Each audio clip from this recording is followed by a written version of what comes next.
This happened about 6 years ago, and I'm a 23-year-old female. I'm also really small. I'm like 4'11" and weigh like 95 pounds soaking wet. And no, I don't have an eating disorder or anything, it's just who I am. So my 11th grade year of high school is when this event took place.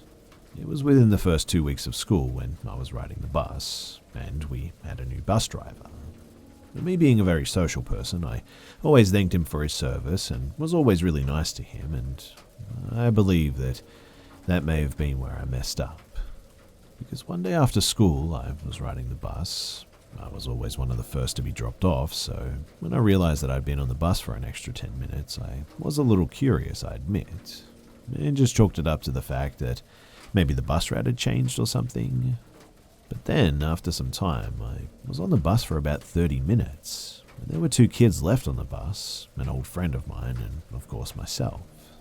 This friend of mine lived in a very remote location, and there was absolutely no cell service out there, so when we dropped her off, I couldn't call my parents to let them know what was happening.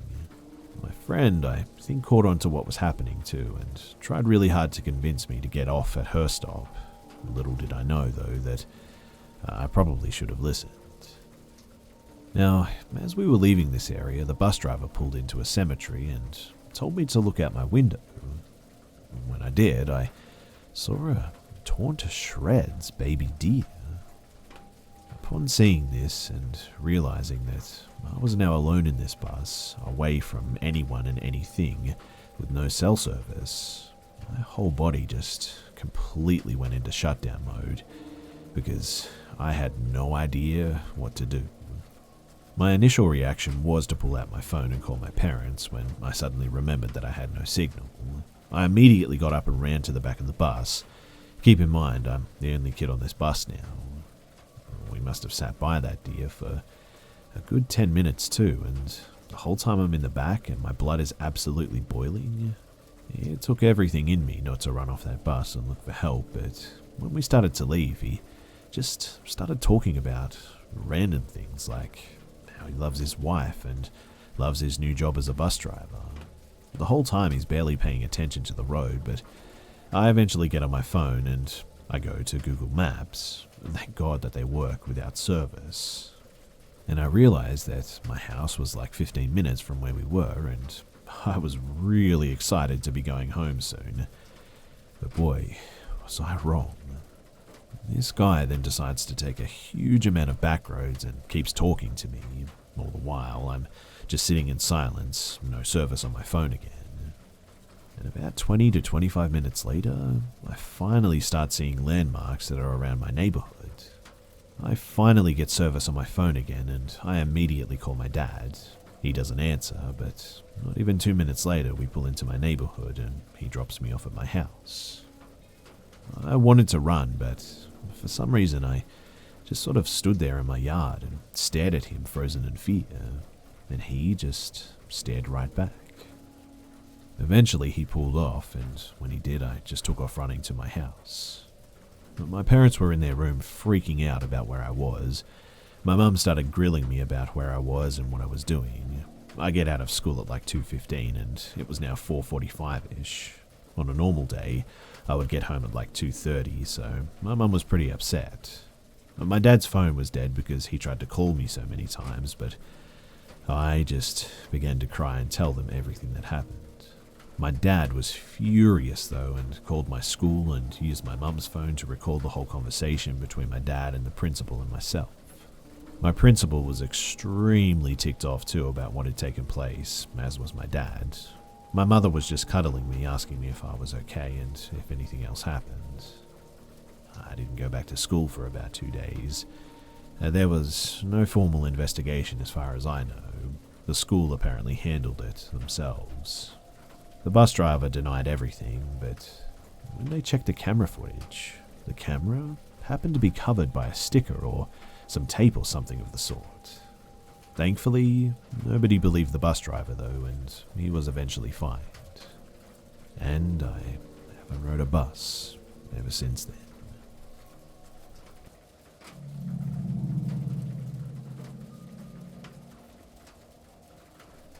So I grew up in northern Michigan, USA, about 30 miles southwest of Traverse City. My grandparents also live about 5 minutes from where I grew up and have a large acreage of woods, about 117. Growing up, and still to this day, they have an old golf cart and have created long, sprawling trails in those woods. And somewhere in the middle of the acreage is a field, about 2 acres in area, that has an old sawmill. Now, about 7 years ago, when I was about 13, my sisters, who were 9 and 8, and I decided to go on a golf cart ride through the woods and the trails. My 9-year-old sister sat up in front with me, while the 8-year-old sat on the back on a mounted seat facing the opposite way. We drove up toward the field, and once we got through the trees and into the field, I drove about maybe 100 feet in, and I saw this figure a ways ahead of me. Now, it was probably about 10 feet tall, was sort of humanly shaped, but then I noticed that its legs kind of dragged as it walked, and it was hunched over, and its arms looked sort of detached and dangled. And then I noticed that its face was kind of just a gaping black hole, but I saw what I thought was a dangling eye, maybe? My 9-year-old sister saw it too, and it began to run towards us, and I quickly whipped the car around, and we sped home. My grandpa went out with the gun to the field, and he didn't find anything.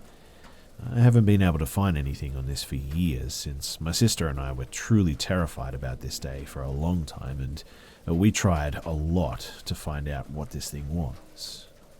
And in the end, the only legend that I know from up there is the Dogman, and I'm pretty sure that it wasn't that. But have any of you guys ever seen or experienced something similar to this?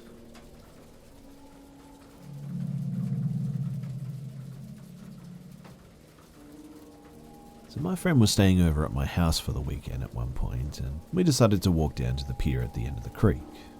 Well, we left a little before noon, and we checked the time because my mum was going to pick her up at around 4, and we didn't want to get in trouble. I am absolutely sure, too, that we just left a few minutes before noon instead of misreading the clock, because the noon alarm sounded before we got to the road that went to the creek. The noon alarm was basically a loud siren that the fire department would test every Sunday at 12. I think it might have been on a timer, too, because it always happened at noon, and the only other use for the siren was for emergencies like a tornado warning or something like that. We turned on the road that led to the trail to the creek, walked all the way there, messed around doing whatever it was that we did. That's the only part of the story that I don't specifically remember, but it's not really that important, I think, since nothing strange happened. But then we went home. I think it was probably about 3/4 of a mile to the creek, but I'm not great at estimates, so it could be shorter or longer, but not by much. But regardless, we had been gone for at least 2 hours. Now, I have always been a pretty good judge of how much time had passed. So much so that when I'm cooking food, I don't even need to set an alarm. People joke about how it's almost like a magic power, I'm so good at it. But even if I was horrible at keeping time, it's quite a long walk and would have been impossible to do in 10 minutes. But when we returned from the creek, my mum just looked at us and said, "Oh, I thought you were going to the creek." We told her that we already did, and I don't think she argued because, well, I was a weird kid and she was a busy mum who did all of her chores on Sundays. But when we looked at the clock, it was 12:07, which means that we had been there and back in like 7 minutes, which is just impossible because there's just no way that we could have walked all the way to the creek and back in that short amount of time. We spent our remaining 4 hours together trying to explain what happened after that, but to this day, I still can't explain it. It's not the weirdest glitch that I've ever experienced, but I think it was my first one, which, I don't know, maybe it's significant, and maybe it's related to all of these other things that have happened in my life, but it's something that I'll never forget.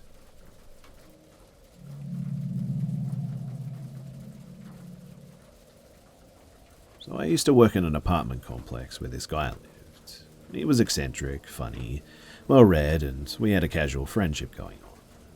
One day he came in and left everyone in the office handwritten notes.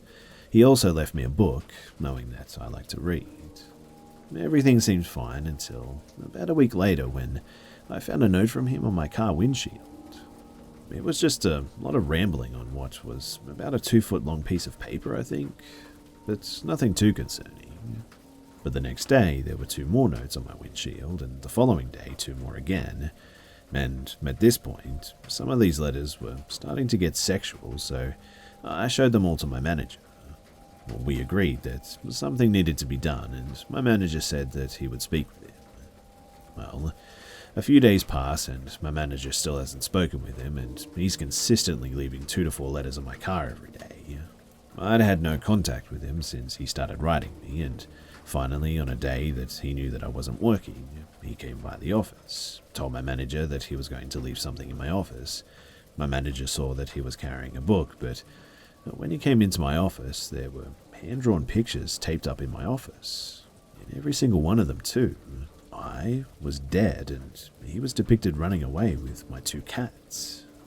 The next day, my manager called him into the office and told him that he was no longer allowed to contact me, and that if I wanted to contact him, that I would. Unfortunately, that didn't stop him from coming by to try and talk to me multiple times when he knew my manager was out of the office. So shortly after that, I transferred to a different complex for multiple reasons, and thankfully, I haven't heard from him since.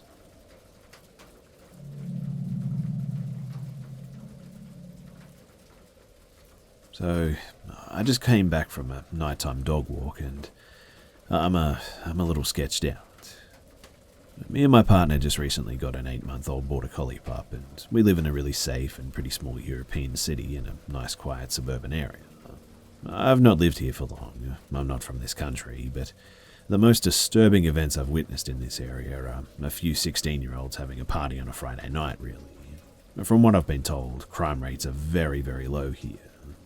Now, there's a gravel trail that runs between a bunch of backyards, which is lined by trees and is completely dark at night.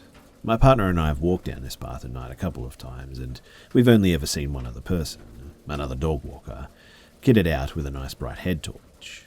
There are a couple of smaller trails that cut across this gravel path, one which leads up to a small hill to our street, but that's about it. So, tonight, I was walking the dog on my own. I'd had a glass of wine with dinner, and I guess I was feeling pretty ballsy, so I decided that I'd walk one of the small trails which cuts across the gravel path. It was about 8:30 p.m, although by this point it was pretty much pitch black. And despite feeling fairly confident about my choices, I was wondering if it was really such a good idea to cut across a dark path for the sake of saving 5 extra minutes. I definitely wouldn't risk it in my home city, but I decided to keep on going in the hopes that my dog would attack the crap out of any creepy weirdos hiding in the darkness. As we're walking down the trail, though, I see something glinting in the ditch to the left. As we get closer, it appears to be a silver metallic gym ball or something. I thought about just how out of place it looked. I mean, no one dumps rubbish here, but I shrugged it off and I just kept on walking. When, all of a sudden, my pup lies down on her belly and just refuses to move, staring straight ahead at the main gravel trail. If you've ever spent time around border collies, then you'll know the crouch that I'm talking about. Now, my pup has recently taken to doing this whenever she sees either a person or an animal up ahead. We've been trying to stop her from lunging at passers-by, and other dogs too, by letting her lie down and wait until they passed. She's taken to doing this pretty much automatically without us commanding her now, and when it's a dog, she'll generally lie on her belly and try and commando crawl towards them because she wants to say hello. But when it's a person, she'll usually just lay there and wait. For a second too, I think that she's just having a lay down in the grass, but then I realise that she won't move, and even though I've given the leash a little tug, she's just staring straight ahead like she does when she sees someone in the distance. I stop for a while and try to scan the path ahead, but it's just too dark to make out anything. But we sometimes get deer wandering around here, but their eyes usually glint in the dark. I don't see or hear anything at all, just blackness and silence, but I started to get that weird feeling in the pit of my stomach. and something just told me that I need to turn around and just get the heck out of there as fast as I could. My dog is quick to follow me too, all the while looking back at whatever or whoever she was staring at. Usually she stops every few seconds to sniff at something, but this time she just hot-tailed it straight out of there. Now, was it just the wind? It's possible, I suppose. An animal? Maybe. A creepy weirdo? I'm not 100% sure, but I can't help but feel my dog may have just saved me from a potentially sketchy situation. But what do you guys think?